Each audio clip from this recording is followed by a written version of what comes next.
So let us see what is IoT.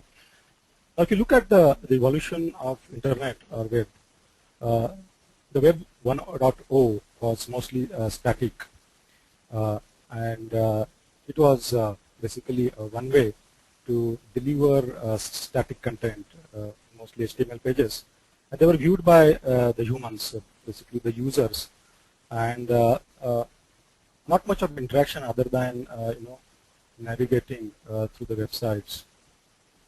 Then we had a Web 2.0 a few years ago, and which was a lot more interactive, and we had a two-way communication between a user and the application, web application, and the data basically flows between the users and the website freely. And most of the time, the transaction is still initiated by the humans. Examples are basically social networking sites, technologies like web services, those kind of examples, Facebook, Google+, etc. Now we are talking about Web 3.0, where it is not only for humans, but also the intelligent or smart objects and smart machines will interact with each other. They will also interact with humans. Humans will interact with machines.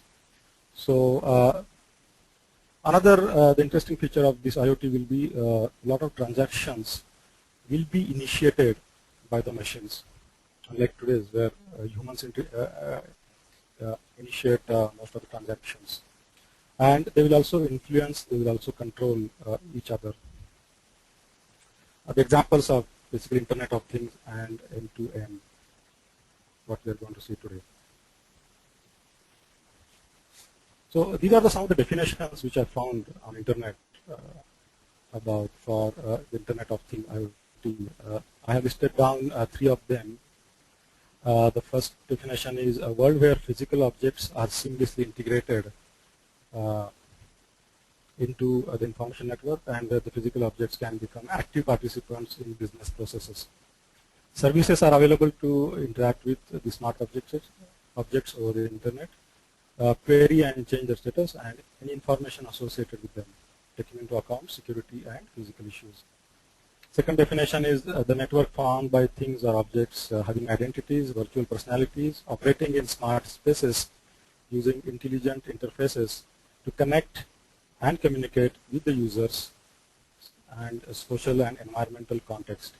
And third definition is interesting, which says the point in time when more devices or objects are connected to Internet than humans. Now, you can see I have highlighted a few keywords here that help us understand the nature of IoT. We are talking about hard, real, physical objects connecting to information network. Now, they are active participants in the business transactions. So the word active is very important here. They make available their services in the form of web services on Internet. Other objects can use these services to communicate with these objects. So web services may become the predominant form by which you can access the functionality of these objects on the Internet. The way today the web applications are accessed or expose their services to other applications. We are also talking of objects with identities and personalities. What does it mean? It means each object can be individually addressed on the network, and it has specific function or purpose to perform in the scheme of things. So it has specific definite context, it has a functionality, it has a role to play.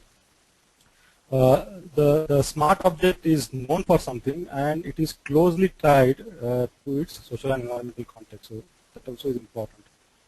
So it has a specific role to play in that particular network and that particular system.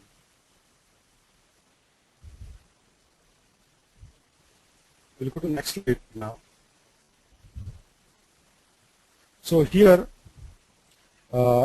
you can see, we will see some of the characteristics of the IoT.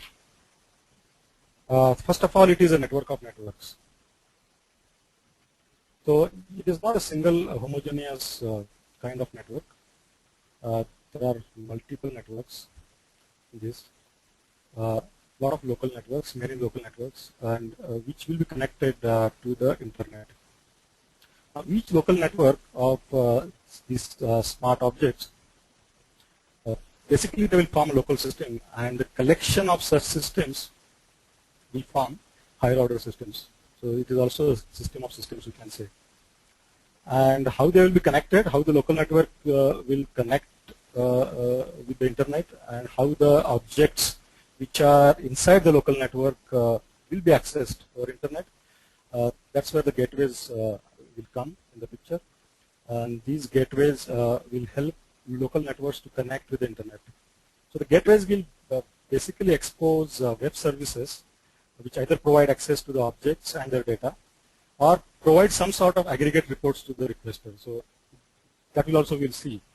So for example, these gateways may perform more a smarter role where they have understanding of their local network, their local system, and users or other objects will interact with the gateways in a transparent manner, and the gateways will fulfill the needs of other systems or other objects or humans. So gateways will be important in this hybrid kind of networks. Okay, and it will also have basically, so you will have different kinds of networks. You will have networks where objects are connected directly to internet and they have their IP address which can be accessed. And then you will also have networks where it will be local network like say a ZigBee kind of network at home, and which will get connected with internet using gateways. Now the M2M stands for the machine-to-machine communication. The machines interact with other machines the way humans interact with the system today. People use MTM and IoT words interchangeably, the technology words. The typical smart object or machine will have local sensing, embedded computing, and actuator functionality. And of course, local storage also. Okay.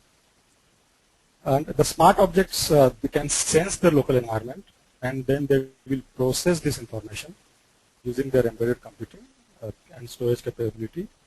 And then the processed data will be either shared with other objects or humans or other systems. Or the objects can also influence local environment using their actuators. So the object can act and can do some action in the real world, or the objects just send information, like for example alerts. To either a human operator or other systems like say SCADA systems which are monitoring the networks to take some action. Okay, so that will so a typical intelligent or smart objects will have these three things basically: sensing, embedded computing, and actuator. Okay. So we'll go to the next slide now.